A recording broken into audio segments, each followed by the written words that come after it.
they said, oh, it's all about tolerance. I've mentioned this before.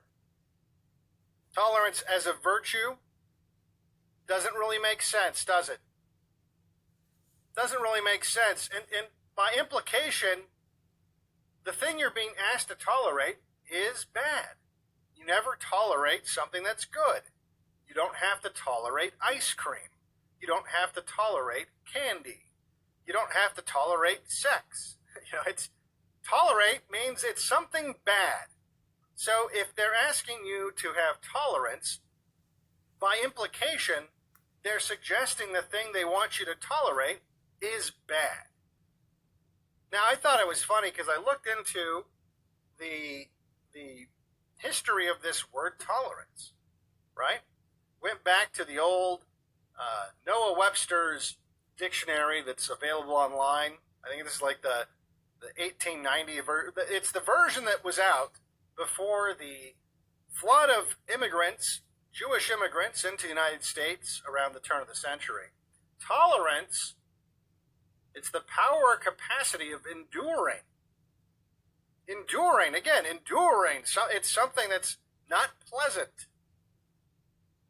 You're enduring something. But then I looked at this little note here, and it said little used, but intolerance is common. And I said little used. Well, when did they start using it, really?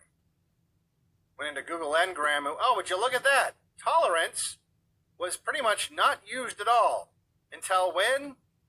Right after the flood of immigrants, Jewish immigrants, came into the country around the turn of the century. And then it just starts skyrocketing up. And in fact, you look it up now on dictionary.com, they've redefined the word. They've redefined the word to mean a fair and respectful permissive attitude or policy toward people whose opinions, beliefs, practices, racial or ethnic origins, etc., differ from one's own or from those of the majority. Freedom from bigotry and from an insistence on conformity. They made up a new definition of the word tolerance because they realized what I was saying, that the implication would mean that it's bad. That it's bad. So they invented an entirely new definition, and as things become more electronic, well, I mean, at this point, right, who's buying a fucking dictionary?